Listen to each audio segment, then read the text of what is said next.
Hey, Smooth Snakes, it's episode 32 with Braden and Cody here live on Zoom. Cody, what are we talking about today, mate? Oh, did you just say it's episode 32 live here on Zoom, bro? Oh, that's right, Cody. Oh, well, today, bro, we're talking about movies and what it was like going to the video store back in the day, as well as doing a very silly sour lolly eating competition at your home at the kitchen table. What else did we speak about today, bro? Well, not only with the video, we're talking about, we get pretty deep. We get pretty deep onto industry in Australia, soft drink makers. We talk about the Spiderman trilogy and beyond, directors, movies, character actors.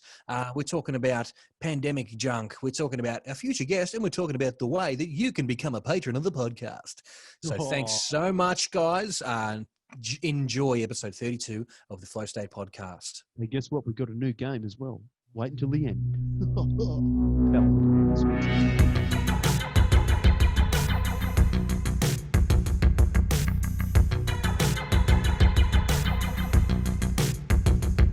Braden, Hey, mate. back. Hey, what's going on? Oh, not much, man. Still in lockdown, still isolating from each other. But hey, we're doing the podcast still. That's right. Hey, you know what? It's bloody good to be able to do this. It is, isn't it? I hear it's episode 32. It is episode 32. Oh, we've come a long way. Let's welcome back all our listeners. That's right. Oh, we love our listeners. They're the greatest. That's why we're here. And we love our patrons as well. We've had a few more patrons over the last couple of days, which is excellent. Yeah. We're very, very happy about it. And we're happy to have them on the team. Yeah. It's great. It's the best news. It helps us be able to do this. It helps us be able to do, I mean, you know, we can do a whole lot more at the moment, but hey, it pays for the Zoom. It pays for things like, you know, that we get to be able to do down the track, which we've got a few things lined up. Yeah. It's going to be really cool. We're so happy to be able to do it. It's great. Hey, thanks everyone for joining up on Patreon. Hey, and if you want to become a patron. A patron? A patron. A patron. You can become a patron by how do you do it, Broden? Do you go to a website or something? Yeah, you can go to our website and you type in Flow State Podcast and you look for our ugly head. What does it cost you? Well, I think it's $1 US, up to $5 US, up to $10 US per month. That sounds incredibly cheap for such fine content. But that's the good thing is we've got a special little secret group there that only the you know, there's about 17 20 people or something in there that are part of the team, which we have a chat with. You know, they send us messages and we talk to them about what things we can get up to. They get all the content early. They get everything early. They get everything, you know, a day or so before it comes out. And if we're prepared enough, they get it a little bit longer than that earlier. But yeah, no, it's great. We're happy to do it. So yeah, thanks and welcome to the team, all you extra pizza clays and all you extra smooth snakes. What, doing smooth snakes, boys? Yeah. So what's been going on, man? We're working. We're locked down, but we're spending a lot more time at home. That's right. Drinking a lot more. Yeah. You know, I've been watching a lot of movies. I've been back into the movies. Do you ever go through that phase when DVDs were so popular that you could just nip out and grab a? Remember video shops? Remember them? Yep. That was great. Classic it was, man. To go Saturday evening to about 4:30. Yeah. And you'd go, hey, I bet we go and get an overnighter. And that's the thing is, you'd end up walking out of there with 5 weeklies, an overnighter, and a fairy floss. That's right. And you only had 24 hours to burn those DVDs before you had to get them back. You know, you spend all that time ripping DVDs. That's right. Yeah. Nero. No, actually, as a matter of fact, I'm still a buyer of physical movies, and one just showed up today. I posted it on our page, which was Dean Aliotto's The McPherson Tape, the original. It's been remastered. Dean Aliotto, obviously. What episode was it? Number 28? 27. Number 27. I can't forget it. My favorite episode. Oh, man, that was good. And Dean congratulated us as well on he did. It was a milestone of episode 30. The funniest one. They were building a monument to us in the background, I believe. Bunch of bullshit. Very funny. But so I can't wait to watch that. I might, when I'm allowed to, Cody, bring it to your abduction ranch and watch it. Oh, you know what? Let's do it on Patreon for patrons. I don't know if we're allowed to. We won't stream it, but I don't think we can do we'll do a live commentary episode. Yeah, we'll do a commentary episode. So they'll have to watch it. They'll be able to watch us watching it, but I don't think we'll be able to show the whole movie. But hey, they can get a copy of it where? They can get a copy of it on Amazon, which is where I got it. This one was a little bit pricey, but I don't think you have to get the Blu-ray version. I think there's another version of it. But the only reason it was pricey, the only reason it was pricey is because of a lot of import taxes and postage from that place. So I think there's other places that you can buy it. So understandable. yeah, Hey, but look, you're supporting artists, and that's I what am. it's all Yeah, about. and I feel like I owed it. Sorry, I just want to say this because I feel like it's important. I feel like people in Australia especially undervalue art so much. It's like people are so the tall poppy syndrome of complaining about someone's work so much that you don't think it's worth that amount of money. It's like go and eat a big bag of fucking Shrek's diarrhea. Mm-hmm. You know, that guy worked hard on it. If you don't like it, don't buy it. But don't undervalue what the people do. In the music industry, where you're in a cover band or something, and they say, "Hey, how much to charge you to come out and play at me party?" And you go, "Oh, $2,000." They go, "Oh no, it was a bit fucking rich, isn't it?" I go, "Okay, you got 5 people coming out and an engineer, so there's 6 people. They've all got to take their own gear in their own cars because they're coming at separate times. They're coming out to your joint. They've got to set up for an hour and a half, 2 hours. Crunch then they've the got numbers, to play for bro. 3 hours. Then they've got to spend an hour packing down and all drive home." Call up your plumber, call up your local plumber, your local Sparky, whatever. Get him to get 6 of his best trained guys to come out there and spend 6 or 7 hours and tell him how much it costs. We'll do it for half of that, and we'll be making triple. But the plumber can't cover case and cold chisel. Yeah, that's right. That's right. He's only got cold bloody copper pipes. That's all he's got. No cold chisels. Do you remember going back onto the video shop? Do you remember, what's your favorite memory of there? Like, I remember you used to be able to get posters and shit. Remember movie posters were sick? What we used to do at the video shops is when they had like a big cardboard cutout of a new movie or whatever, if it was something that we really liked or whatever, we'd be like, can we put our names on it? And when the movie's not out anymore, when it's not a new release anymore, it goes to weekly, and then they give away the cutouts if they don't have to send them back. So every now and again we get, and same with video games. I got my friend Jordan a Mario Sunshine cutout. Yeah, from the video shop, and the one near us was called Midivid, MIDIVID. Excuse me, and it was cool. It was in Golden Square, Midivid. I think it's a little coffee shop now next to the gym, but it was the place, man. Oh mate, yeah, I knew that place. It was a lolly shop. Yeah, they had lollies there. They sold popcorn. They did videos. It was just a corner shop as well, and it was great. I loved Midivid, man, and we'd go there all the time. They had so much stuff. Remember that fucking, you'd go down, you'd get like 50, you get 70 cents, and you'd be able to go and get like fucking a week's worth of it was the best. It was the best, man. Ghost drops. I remember, like, I'm not like I'm super old, but like Ghost drops, if you went down and had $1, you could get 50 Ghost drops. Yeah, incredible value. Hey, have you ever gone to try and buy lollies now and seen how much they are? A Ghost drop, you're not getting cheaper than 35 cents. Is it really 35 cents? It's something abhorrent. I went in there and nearly spewed in my mouth. Disgusting. Yeah, that's disgusting. Overcharging, inflation. I get it. I understand. Taxes. Man, I hear about, like, when your dad was a kid and he's like, he'd go down with 50 cents and still come back with, a piece of flake, a big bag of chips, bloody a bottle of drink, and some lollies for the kids, and still come home with change. And I'm like, but and I feel like, what's that? Classic Aussie thing. Like this thing about I got a bottle of drink. Yeah, it's a bottle of drink. You never say, not like we got Coke, because they didn't, they had whatever. This is another really cool one that I think. A drink is a verb, isn't it? Bottle of drink. Calling it a bottle of drink. But like towns like Bendigo would have like 6 or 7 soda places, like people who did fizzy drinks, right? Until Coke and Pepsi bought them all up. But like every town had their own cannery and bottle shop. Like there's the Coca-Cola Amatil in. So there'd be like a brewery style thing, but for soda water drinks. But for Coke, for cola. Yeah, exactly. Yeah, cola. It'd be like Golden Squares cola or something like that. It was raspberry. It was lemonade. It was everything, and every little town had one. Yeah, I watched this little doco, like 5-minute doco on one of the like last 2 in the country. And they're just like, we're family people. The guy who owns it, he's like, I go and load the fridges at all the shops. He's like, we don't have some 16-year-old guy. We don't have 170 staff. There's 15 of us here, and we make fucking soda water. We make fizzy drinks. We make sugar water.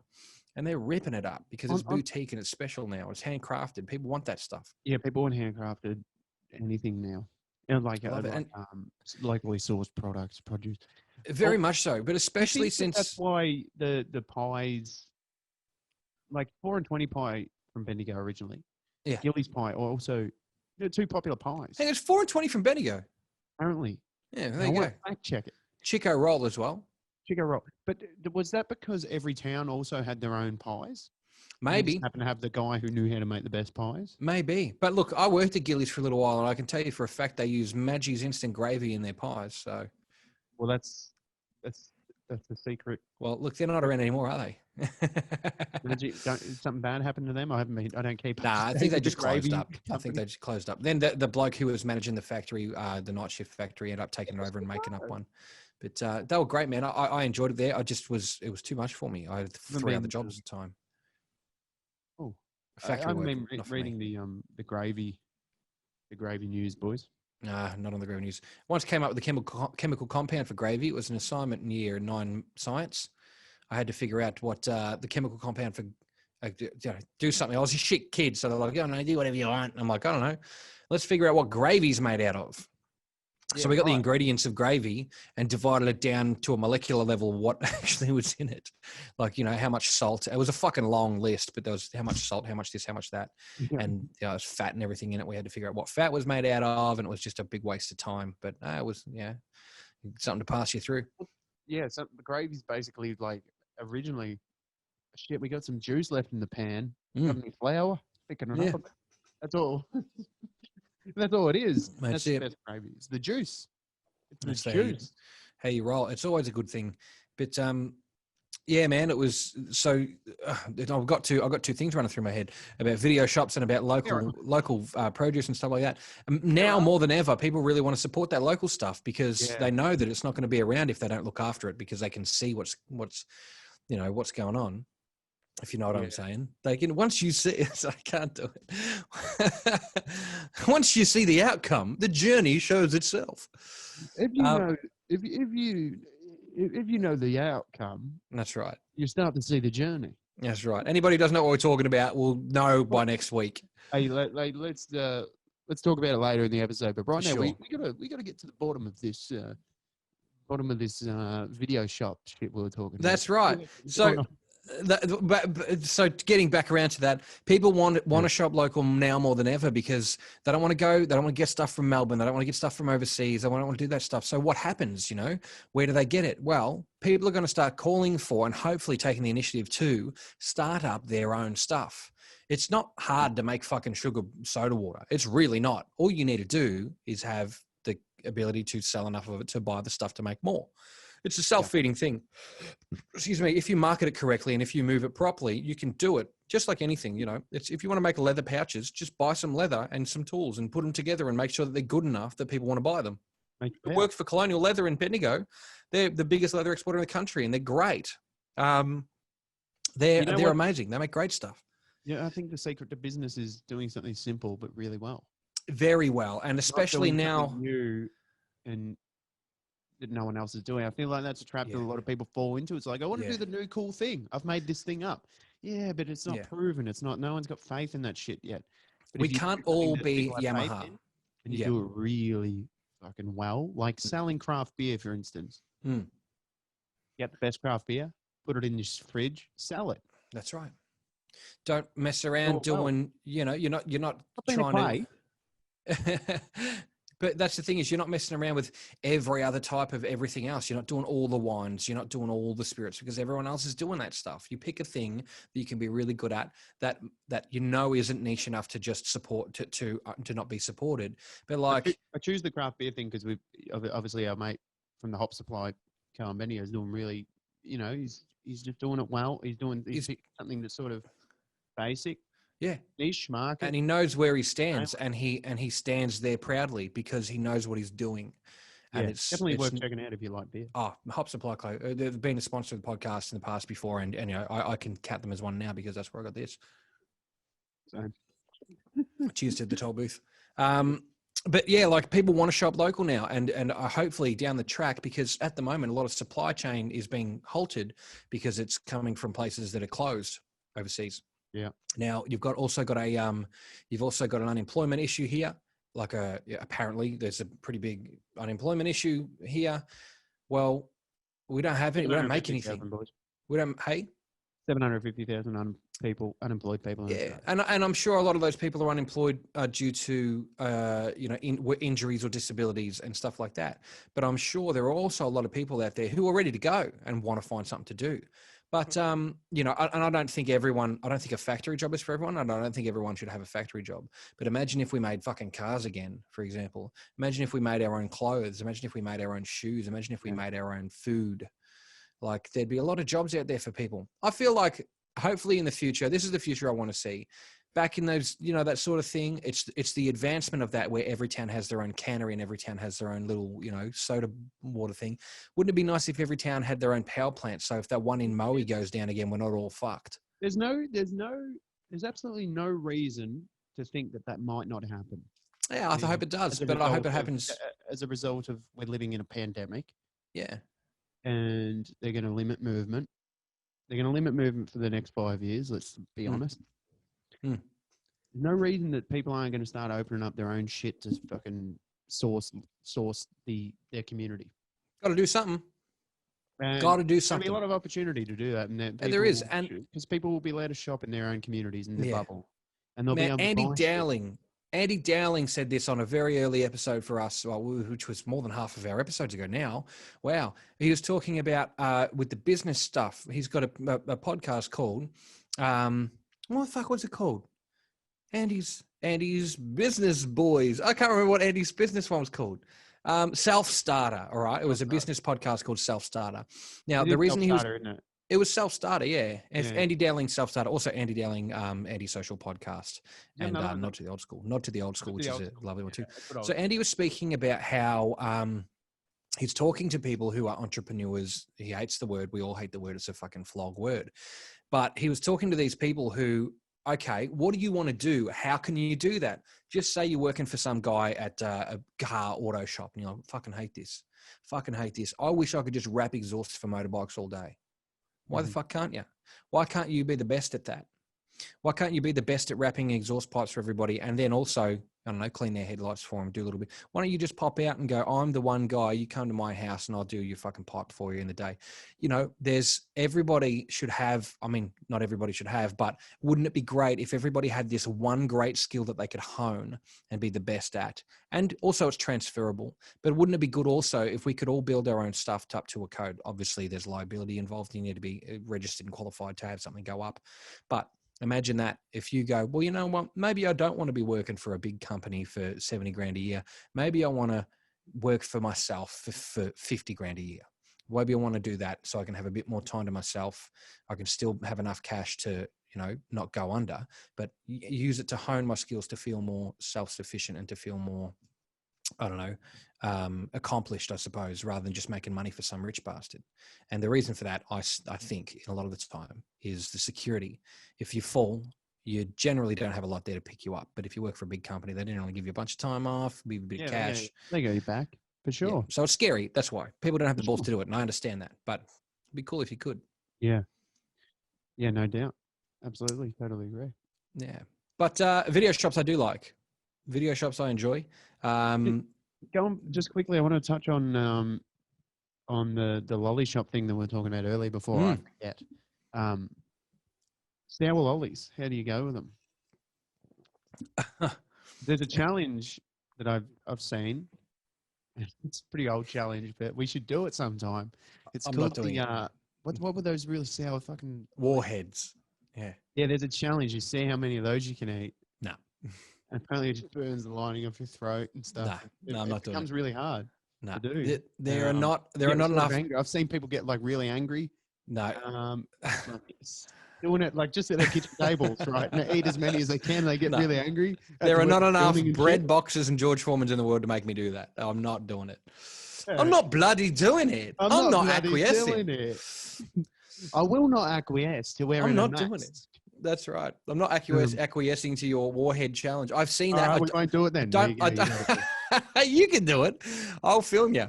I'll tell you how many you can do. I'll stand behind the camera and I'll be like, do 20 now. And you'll be like, nah, You said 18. I'm only doing 18. All right. Yeah. Well, okay. You can direct that project then. I'll be the director. But no, Look forward to that, how do you guys, go? if you're How a do you fan. go with sour lollies? Do you go okay with them? Yeah, sour thing, I love sour.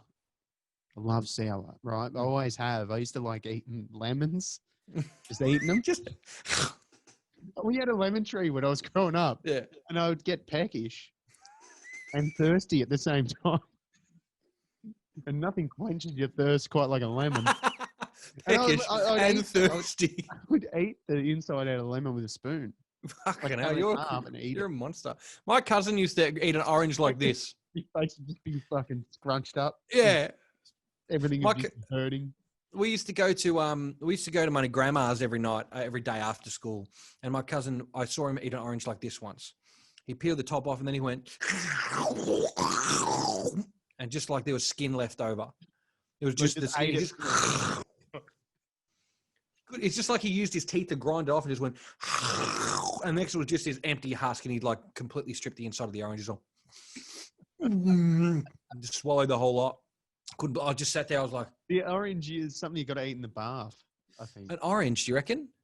Yeah, because you can't eat an orange. You can cut the orange into wedges like you do at a fucking soccer game or a footy game. Don't eat an orange like that. You can peel it, right? You're meant to peel it, and it's it's a shit mandarin, right? But it tastes better. This is the problem. This is the conundrum. Because if oranges were, I'd be leaving off oranges if you could peel them with the ease that you can peel a mandarin. Yeah. They just work because you can do them with your thumb. You can like if a mandarin is in really good condition, yeah, the skin will just fall. Like you just tap it the right way, and it just all falls off. It just falls off. But an orange, you've got to like make an incision in it with something sharp first, and then get your finger in it, and then if your fingernails are too short, all the fucking citric acid starts burning underneath all your cuts and abrasion and shit. It's just like by the end of it, by the time you get it peeled, you go, you know what? I'm not even hungry anymore. Yeah, I'm just too sore.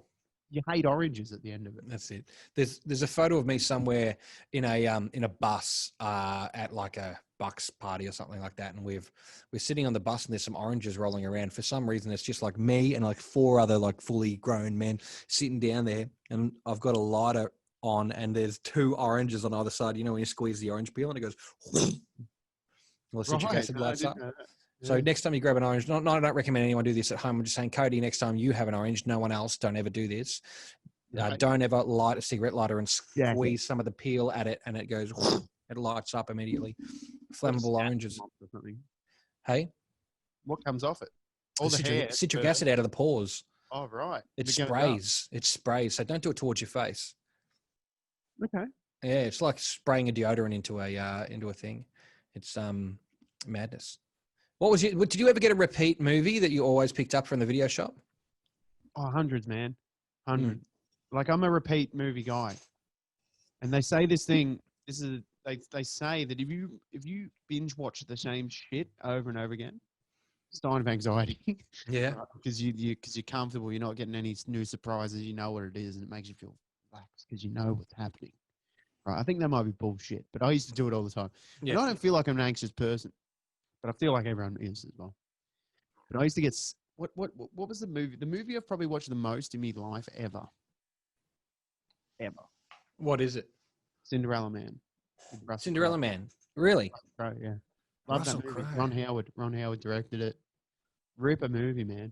Based on the life story of Jim Braddock, the bulldog of Bergen. Right. So I've never seen it. What actually happens in the movie? It's based on a true story. Yeah, heavyweight boxer, king of the world on his way to winning the title. He hadn't quite got the title yet. Great Depression hits.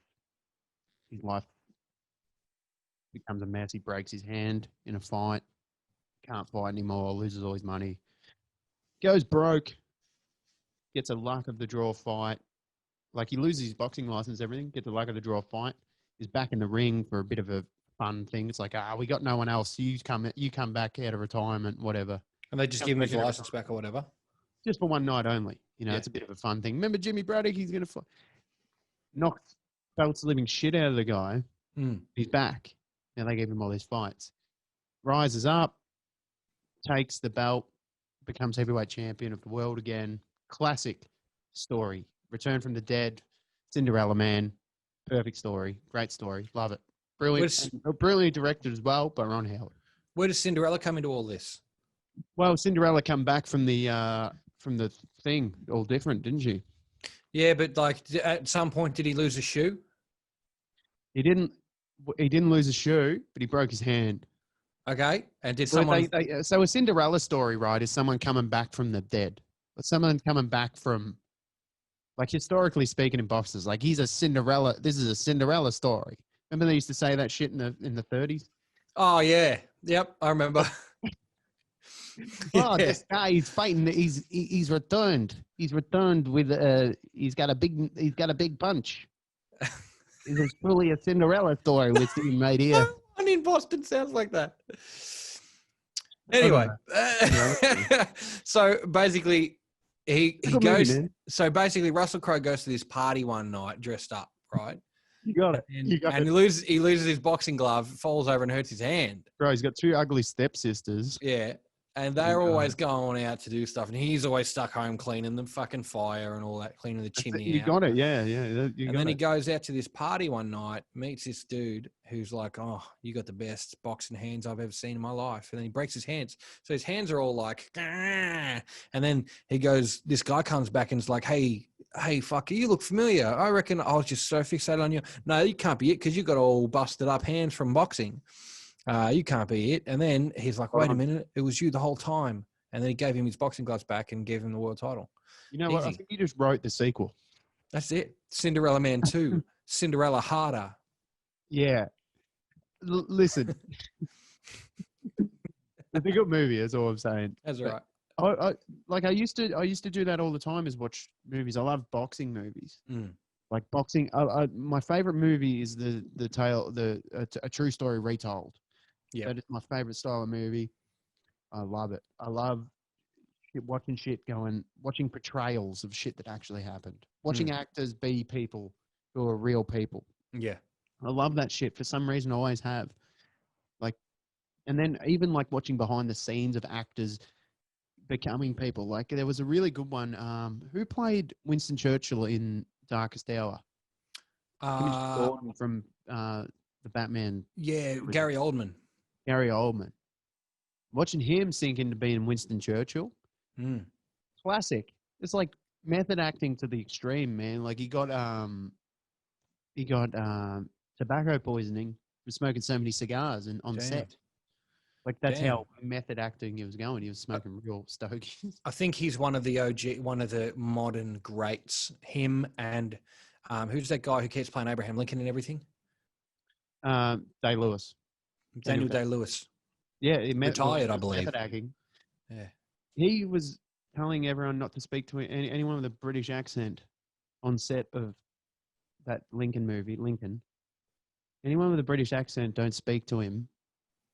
You can only speak to him if you've got an American accent. Just so he could get... So he didn't go back to being a Brit. Yeah. So he was just trying to hone his accent, right? Well, he was living his life as Lincoln. As a good method actor does. You've seen... around with the Lincoln. Hi, I'm President Lincoln. Hello. Hey, going? It's my name's Abe Lincoln. Don't talk to me if you're a pom, because I only want to speak to bloody Americans, right? Now, piss off. Fuck off. That's what. Now, fuck off, you bastard, or I won't free your mates, you bastards. I'm bloody Lincoln. Look, I got no moustache, see? I'm Abraham Lincoln. Lincoln. I'm Lincoln. What do you reckon about that Andy Kaufman movie with Jim Carrey? You seen that? That documentary? Incredible, man. Incredible. He went deep, didn't he? He went so deep, and I think that changed his life. It did. Looking at the way he is very similar to our next week guest in terms of what they think that reality and consciousness is. Yeah. They're on the same page. I was going to say, we will get into that. But with that documentary on how Jim Carrey handled that, there was people who were very good friends with Andy Kaufman that said, yeah, well, he's captured one aspect of Andy Kaufman on set, but Jim Carrey was doing Jim Carrey's idea of the stories he'd heard about Andy Kaufman, I think, rather than, I mean, there was one moment where the daughter, I thought it was kind of sick what he did, but I think it was perceived as beautiful what he did is that Andy Kaufman's daughter came in or something like that, or some of his sister or something. Yeah. And he pretended like he was him and hadn't seen her for years. And I'm like, that's kind of fucked up. That's the time I think would be the perfect time to switch it off and just introduce yourself as Jim. Yeah, but he couldn't switch it off. This is the thing. He was so deep that people were starting to think this guy's actually gone off the fucking deep end. Yeah. Because he wasn't switching it off. Even to the point where he was crashing cars on set, like he'd rock up drunk. Yeah. Stuff like that, where it's like, how deep are you going to go, Jim? And they were trying to snap him out of thinking, oh, it's just Jim Carrey. He's crazy. He loves having fun. Come on, but Jim, let's go. He's like, who's Jim? Like, who is that? Like, I'm not Jim. He literally was pretending that Jim Carrey didn't exist. And through that process, forgot who the real Jim Carrey was. And that's what he believes is it's like, well, who actually is Jim Carrey? It's just something I made up through my experience. Like, hang on, you're going too deep for me now. He's gone way too deep. Who was the name of the big... On that, when you fucking sit down and actually think about that shit, it's just like, I'd like to think he's talking shit, but he's not. Who was the name of the big tall guy who he wrestled and kicked his ass? Oh, no, did he wrestle him or did he knocked him out like a football player or something? Well, it wasn't Andre the Giant. No, it definitely wasn't Andre the Giant, but it was they organised that thing where they were going to fight and they went on like Johnny Carson and then he's like, no, fuck you. Yeah. Remember that? Yeah, and he was actually being a prick. Like he wasn't acting anymore. He was being a prick and that guy was going to knock him out. Yeah, who was that? He was a wrestler, like a WWE guy. Something like that. But the trick was that they were actually mates the whole time and had the whole thing planned. He was acting as he was playing the character of some WWE guy. Yeah. But like the Andy Kaufman was doing stuff like being racist against like Texans, by going, "Oh, y'all talk like this," and just all this kind of stuff. And the guy's like, "I'm gonna fucking kick your ass." And then they had the thing, and then he went on TV in a neck brace or something like that. And then he took the neck brace off, and he's like, "No, fuck you," or something like that on TV. And then the guy fully punched Andy Kaufman. But it turned out that even through that, they were still actually friends and had planned it. Now, when that guy, the original guy, obviously not Andy Kaufman because he was dead, came to the set, Jim Carrey was shooting that part of the movie. So he started doing pranks and stuff on this guy and really fucking with him. And he's like, "What are you talking about? I knew Andy Kaufman. We were friends the whole time. You dickhead. Andy would have never have done any of this stuff to me." Oh, right. So he was doing it to the real guy. Yeah, to the real guy. Jim Carrey was doing it as Andy Kaufman to the real guy. And he's like, yeah, what's going on? And this was not my relationship with Andy Kaufman.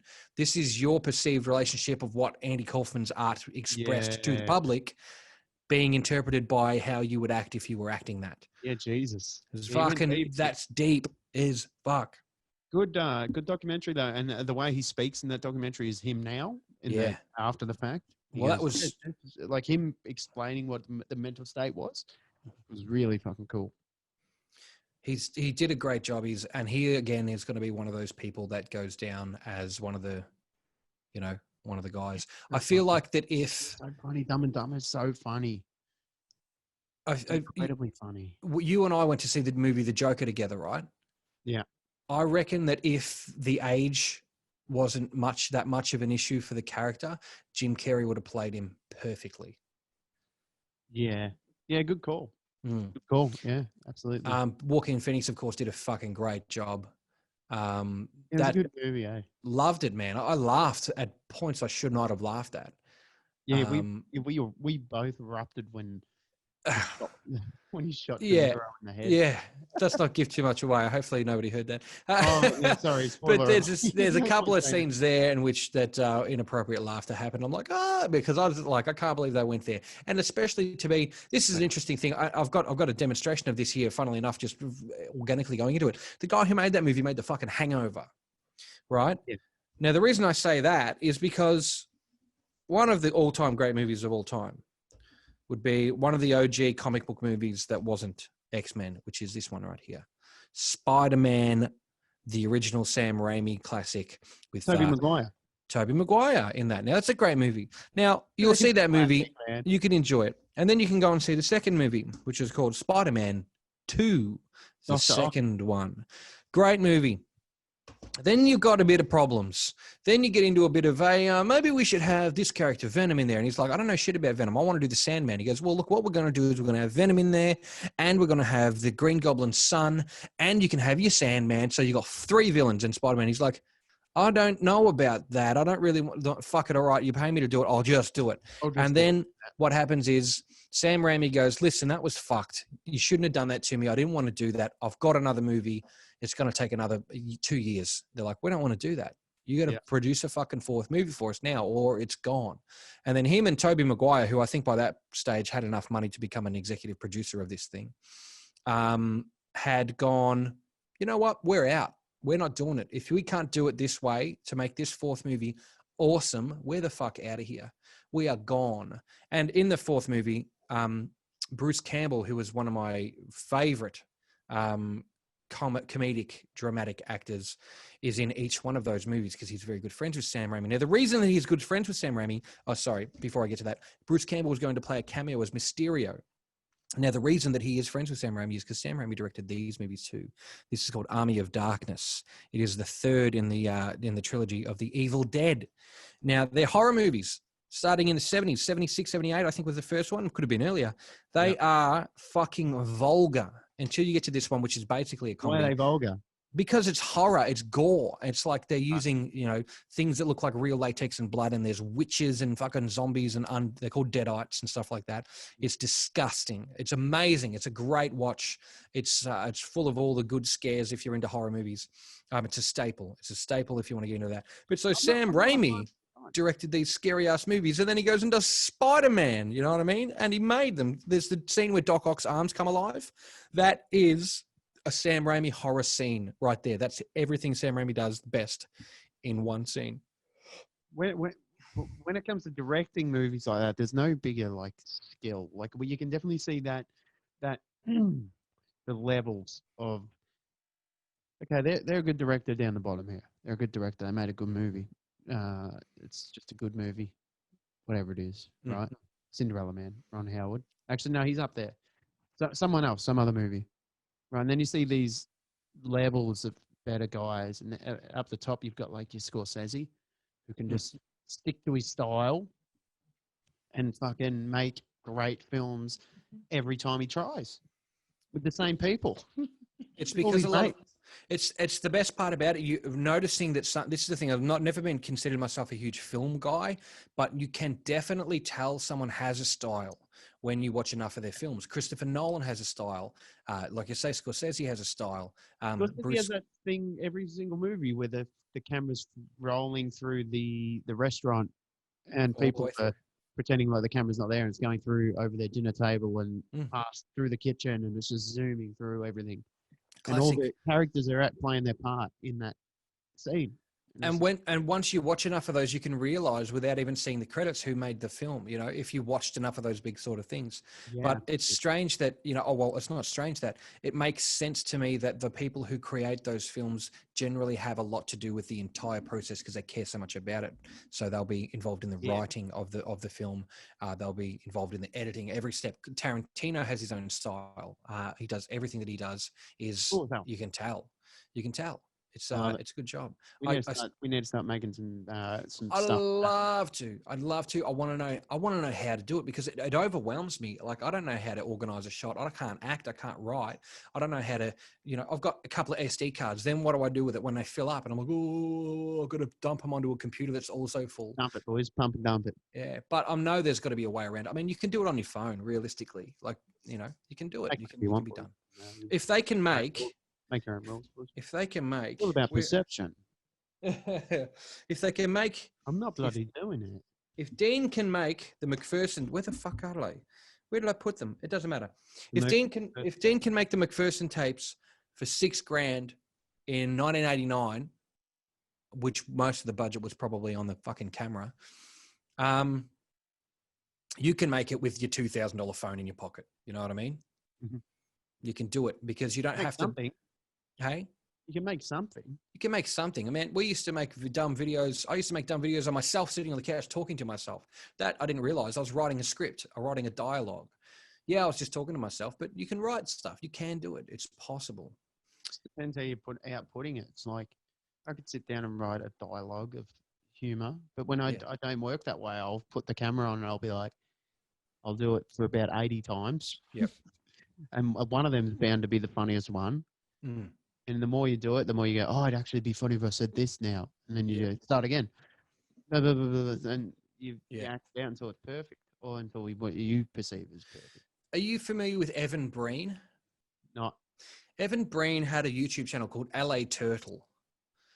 And he used to do these, you're not my fam, dude. I'm not your dude fam. I'm not your fam. You're not even my fam. And he'd do all these things where he was himself, except he had a different hat on, and he was like the kid and the mum and the dad talking to himself the same way that he talks. Yeah, they were fucking hilarious. They'd go for 3 minutes and they were ridiculous. But he was the king of that. I loved watching his videos, and he just kind of died off for a little while. I think he had he was in a couple of commercials for some money, but he had to go and do real work. I love it when people dismiss it as not real work, but that stuff is great. I think I give a lot of credit. He was one of the Vine guys, one of the guys who used to be on Vine, and then they lost their platform to Instagram and had to go and do something else. So he started making YouTube videos and doing live shows. Yeah, that's the dream, man. It is the dream, and it's achievable for some, but this is the problem: is that you're in an oversaturated marketplace in that situation where everyone's doing it. So be funny, be different. One of the problems with TikTok, and part of the reason I got off it, because you really got to be hack to get any success.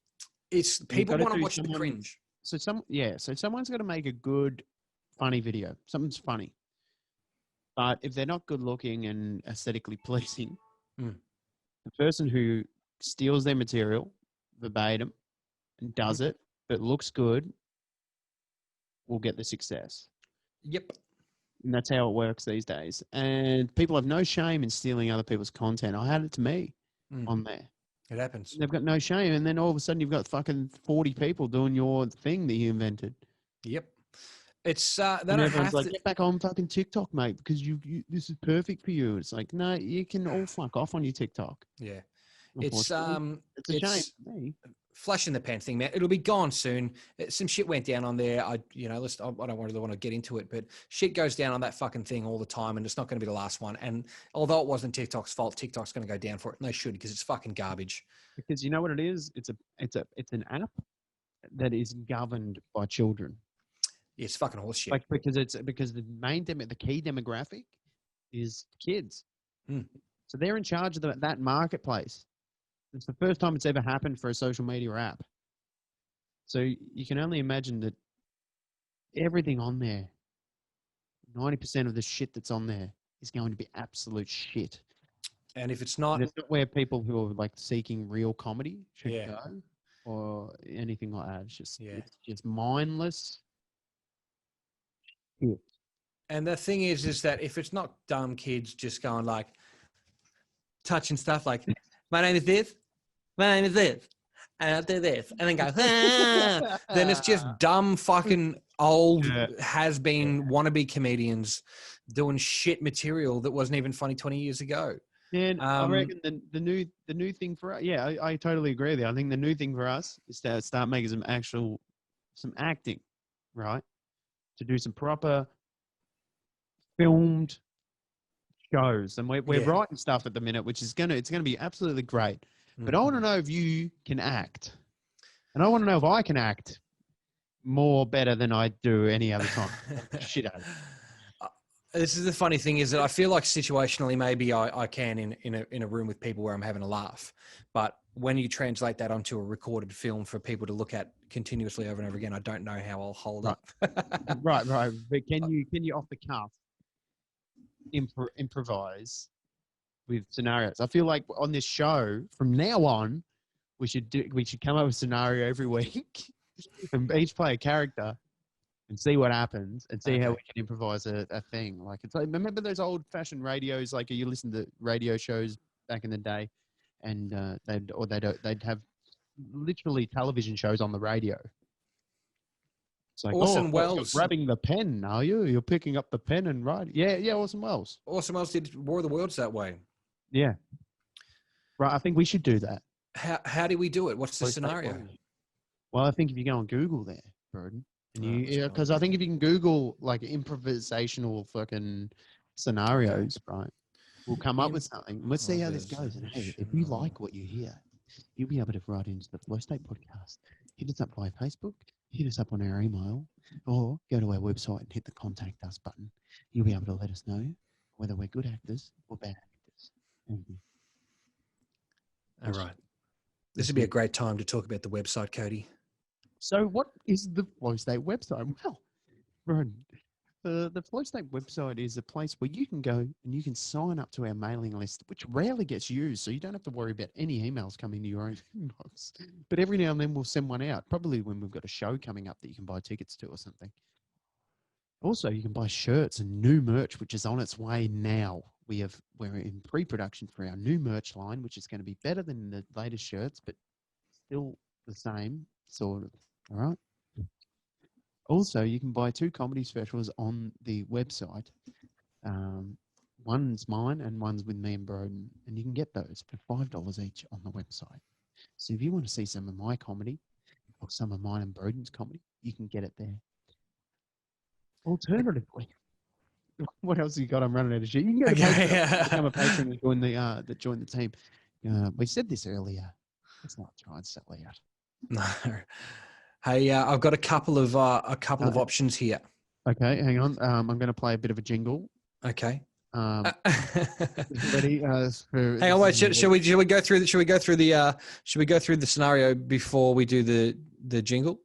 I'll do the jingle and then I'll do the jingle and then you go, hey, this week we're doing this. All right. Okay. All right, guys. Just how we're going to do it.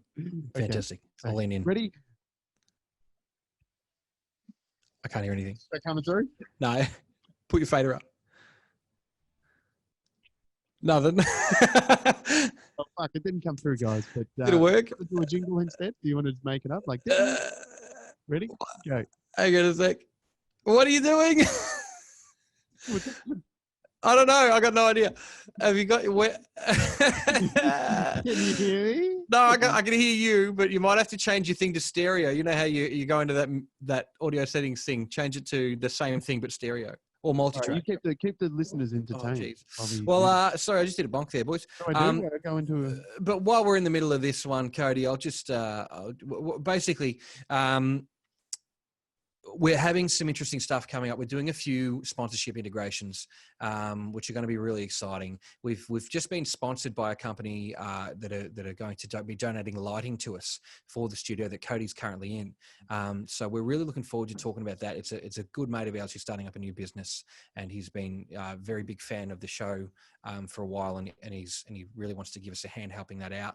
And in return to him, we're going to tell you about what he can do for you as well.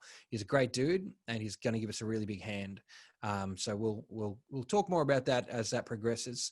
We're also having a chat with some guys from a local restaurant who are going to bring some food on, and we're going to have a chat about it because I've had it, I like it, and we like the guys. So they're mates of ours again. We're interested in doing that stuff. We get a bit of reach on this place, and people are kind of starting to realize that it can be a fun place to have a chat.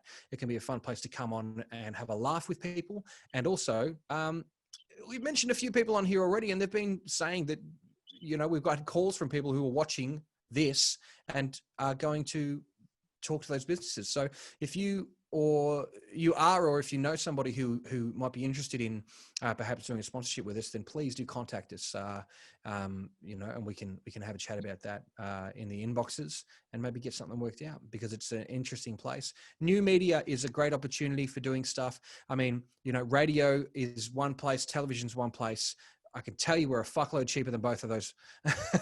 And, our reach is targeted. Oh, we're on.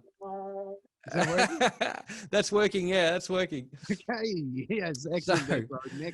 Excellent. So, doing a bit of a plugging for the pro. Well, yeah, it's true. If you are interested, or if you know anybody who may be interested in perhaps promoting their business in that way, give us a yell. We want to do that stuff without being pieces of shit, because we hate advertising. I ad block everything, but There's We'll a do it difference the first one. between advertising stuff and giving a shit about somebody and wanting their thing to do well and helping each other. That's So- right. That's right. That's right. Yes, exactly right there, Broden. And, That's right. Couldn't agree more. So, welcome. Just to give me a Breakfast test. Radio. Try it again. There we are. Get that volume up, I reckon, on that one.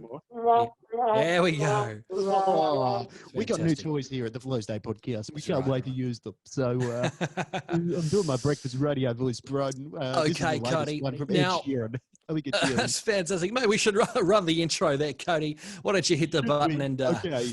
This right. is the new intro for our new segment on the Flow State Podcast. That's right. What's it called, Broden? It's called Stock Sounds and Stock Improvisations. Oh, let's go. I can't hear any of that. So it's just so horribly internet distorted. I can barely hear it. It should be coming directly through. But it's not. I wonder if it works on your recording, but I don't know if it's going to work on this one. Just try it again. Let's do it one more and just let Okay. it play out, all right? All right, boys. Okay. Oh, so what's it called, Broden? Well, it's called Stock Sounds and Stock Improvisations, Cody. So I just made it up then. Oh, let's do it. Oh. Where the fuck is that sound supposed to be coming from? I can't hear it. I can't hear it. I'm not bloody doing it. I can't hear it. Oh, welcome back to Stock Sounds and Improvisational fucking shit or whatever, Broden said Okay, before. guys. Yes, yeah. Thanks so much, Cody. Yeah, welcome back. Now, if you did miss that intro, don't worry. Everyone else did too, but that's fine if you're listening on the audio version of the platform. So, Cody, today we're doing an improvised scene in which a manager accuses an employee of shoplifting, okay? So we're going to draw straws here, and we're going to just decide who becomes the manager and who becomes the employee. Cody, so what do you think? You can throw the breakfast radio voice up right now, mate, if you want. Or- Oh, didn't know I was able to turn that off. Who do I want to be? Yeah. I'll be the employee. Okay. You've got a bit more of a authoritative sort of look about you. All right. Now we'll do this. Is all right. This is how we'll do it. We'll do it as if, because obviously people can't work at the moment. I'll be the manager, but we'll do the meeting over Zoom. Okay. All right. Yeah. Okay. So you've hit me up. You've sent me it's like, Cody, I want to talk to you at 5:30 Yeah. Tuesday night, and here we are. Okay. Yeah. Cool. Zoom call. All right. We'll start like this for the viewers. Okay. Yeah. Zoom call. Okay. That's all right. I hope I'm not in trouble. I hope I counted the till properly. Cody. Hi there, boss. Hi, mate. How are you? Not bad. I can see you've been working a lot. I've got Yeah. I've got the screen share app, and I've been watching you working all day. You're doing a great job. Yeah, thank you. I always try and work my hardest for you. Yeah, no, it's great. You know, look, you've been a valuable asset to the company since you joined here 2 years ago. You Yeah, I know. know. You've brought in a lot of profits for the business. Yeah.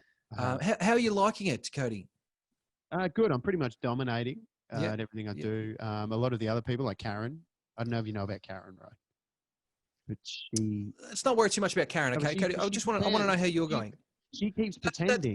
that's she's fine, Cody. sick. Cody, She's look, I not want you even to. sick. I don't want you to worry about Karen, okay? Now, Cody, Right. explain to me what you think your position is in the business. To sell the dildos to whomever needs them. To sell the dildos at the most efficient.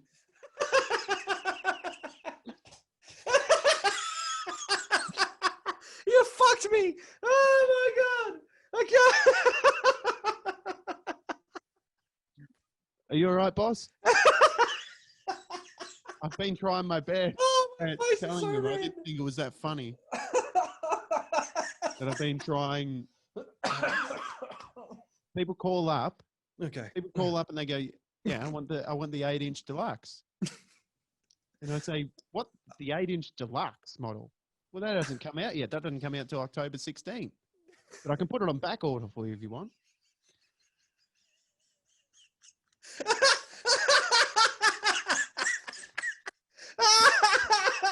I can't do it. Oh, Cody, you've been stealing from this business.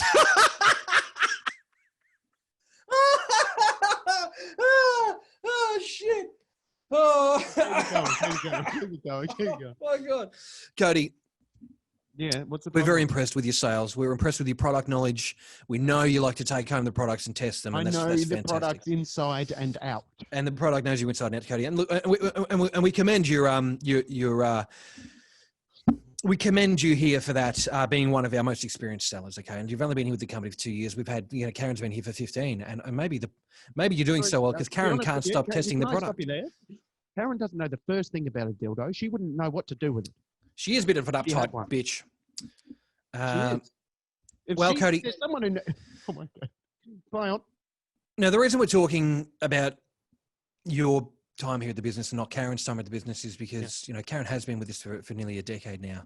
She's tried every product we've had, from the 24-inch horse special all the way down to the old Buzzcock miniature version, battery powered. She's been with us for a long time. What's that? What size batteries that take? That takes watch batteries, little cell batteries. She's lost 2 of them. But Cody, Karen's been here for a long time. You've been here for 2 years. You've done a great job. The problem is there seems to be a few discrepancies in your end of day takings, Cody. Oh, is there? Yeah. No, just a couple. We've had our accountants just check over your interactions, and we've estimated that over the last 18 months out of the 24 that you've been here, that you have embezzled at least $2.4 million from the dildo company that you work for. That's us, Supreme Dildos Limited. And basically, we want to let you know that not only are you fired, that you'll be taken to court promptly. Hang on, what for? We've estimated that you've taken over $2.4 million from the company over the last 18 months. And how would I have done that? Well, Cody, what we believe is that over the last 18 months, you've been taking stock at staff prices and selling them at full retail. And we believe that's a gross mistrust. It is gross. It is gross, and this is a mistrust because we don't believe that you're cleaning the products after you test them when you sell them. So you'll be done for liability, endangering the safety of others, theft, grand larceny, fraud, felony fraud, and just being a regular dildo licking bastard. Oh, this is the worst birthday ever. Oh, so is it your birthday? Oh, Cody, don't cry. It's okay. I'm sorry. Is it your birthday, Cody? Oh, happy birthday, Cody. How old are you? 7. 7.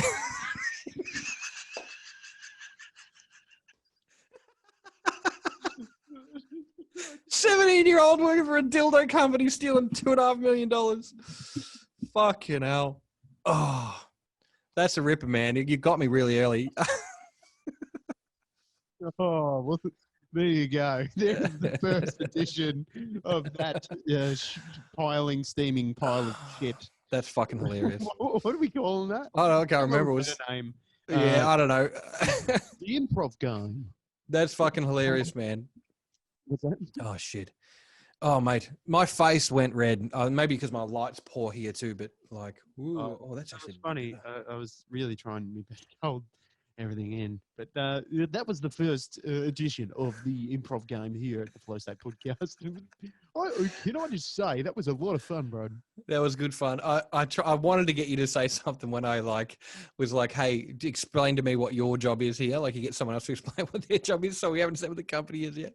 My job's to sell the dildos. Oh my God. That's what I love about it. Oh, that's fucking hilarious, man. Very good time. Look, I reckon we should wrap this one up for the day, mate. Hey, listen, man, that was another good podcast, and I can't wait to keep doing this through the years, all the time. We're going to be here for a long time, guys. So if you want to become one of the followers and just be with us with it, be with us. Just follow us, subscribe on all the podcasts, your favorite podcast platform, YouTube, Facebook. You can follow us all there, Instagrams. We're everywhere. The Flow State Podcast, we're there. So come along to the ride. We're going to be here for a long time. We're going to be interviewing some very interesting guests. Hey, speaking of which, Broden, Who have Oh, we got well, up next week? next bloody week. It took us months and months to get him on. We've been talking about it for a long time. He was supposed to be our episode 30 special, but we managed to finally score the one and only, the infamous David Icke. Not bloody doing it. He's not bloody acquiescing, isn't he? Yeah. He's come on and we had a chat with him, and he's on next week. You've been seeing us post about it, which is why we didn't want to put another guest on tonight. We didn't want to take anything away from that guest. We just thought we'd come here and talk to you again tonight and butter you up for some next week's episodes. So we apologize if you feel like it's gotten a little dull without a guest, but guess what? Guests are coming back. We've got a lot of really cool ones lined up. And Yeah. None but the one and only Mr. David Icke next Wednesday, the 16th. If you're a patron, you get that episode a whole 2 days earlier. Can I just say that if you were looking forward to a bit of improvisational dildo material next week with David Icke, we don't do it. All right. So you can wait till the following week to get a return taste of the improv game that Broden and I are going to play. But we definitely don't do it with David Icke because he's not bloody doing it. He's not acquiescing to it, because when you acquiesce, a game of soldiers. What did he say? Sod that. Sod that for a game of soldiers. I'm not. What's a bloody game of doing it. soldiers? What is a game know. of?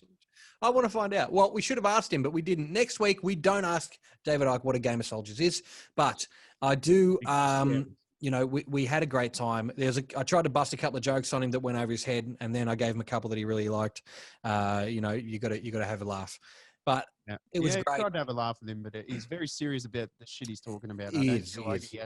I think he feels threatened at anything that could possibly discredit the shit or anything that could possibly make him look like silly, yeah. He's taking the piss out of it. But look, this is the thing. I don't think little old me's got the power to make David Icke look, you know, any different, better or worse in any light. So, you know, I just commend him for coming on. He was a very down to earth guy. He was very happy to speak to anybody. Lovely man. Yeah. Good-hearted fella. Good chap. Just got his own idea about things and have a listen. So we all should. You don't have to be, but yeah. That's the thing is I don't agree with everything he said, even on the episode we did, but I'm really happy that I listened to it to consider it at least. There are 7 billion perspectives in this world, so that's right. And he's been banned under basically false pretenses. Yeah, completely. I've listened to nearly 100 hours of what he's. I've listened to nearly 100 hours. You've probably listened to that and maybe more of what he's had to say on those topics. And I think they've taken sound bites out of that make it look really incriminating, which is the same hit job they performed on PewDiePie, except for that time he called a guy the N-word. That was bad and he should have been held accountable for that. But the things that David was banned for saying, he covered that. We didn't talk about that much, but he covered that. In the very interview, they accused him of saying it in. This is the thing that I always got surprised about with David Icke, was that every time he said something that I thought, listen to this is bullshit. Oh, fuck, he just explained that. Oh, okay, so he doesn't actually, oh, right. So he would go, oh, yeah, he's coming off the edge, and then he like puts on the paraglider, and he's like, well, actually, you know what? I'm not an idiot. I understand your perspective and their perspective. Like he's talking about sound bites because he likes to do shock clickbait articles just like anyone else does. So he will go on London Real Podcast and say COVID-19 does not exist. And then people can take sound bites from that all they want. And they'll go, why does David Icke sound like a West Village person? What's going on with that? But it's going to be does not exist. I'm not bloody doing it. But yeah, that's a great episode, Cody, and I can't believe we pulled it off. And great work on that one. Let's not talk about it too much, eh? Let's just let it happen. Let it happen next week, and then we've got a couple of guests coming up after that, which we won't say yet. We'll wait, but it's going to be a great one, guys. We're very excited about this one. You can probably tell. So thank you all so much. Yeah, check it out. Give us a share. Tell your friends about it, and hey, come to Patreon. Come be a member. Join the fucking chat. And you know what? Show our YouTube some love. The YouTube's really not been getting a lot of love because we give you so much on Facebook. We give you so much on all the other streaming services. You've got spoilt. But if you go and have a look at YouTube, we don't get anything out of it besides the prestige. So give those ones a share. Cody's been giving them a share. Some of our old episodes, Goxie episodes up. We've got Anthony Koutafidis, Jimmy Crute, Tommy Seagate, Andy Dowling, Jaron Morley, Darren Petty. We got so many guys. We've got so many people out there. So there's plenty of great stuff. There's something for everyone. And then there's a bunch of episodes of us just dicking around in the old garage and then on Zoom here with you guys. That's right, bro. And hey, thanks for listening. Thanks for being a listener. I don't think there's anything more I need to say, bro. Yeah, except this is the first episode that I didn't drop a C-bomb in. Congratulations, man. Yeah. We've been working on that since episode 17. This is episode you 1. Did it. Well done. Yeah, since episode. Congratulations, man. Hey, everyone, Smooth Snakes, thanks for listening. We've been the Flow State Podcast. I've been Cody Jones. That's right. Thanks so much, guys. And don't forget. Have a sound. Have a fucking sound or something. Morning radio shit. Is it doing it? Anyway. I can't hear anything. Anyway, guys, episode 32. Have a great time. We'll catch you next week.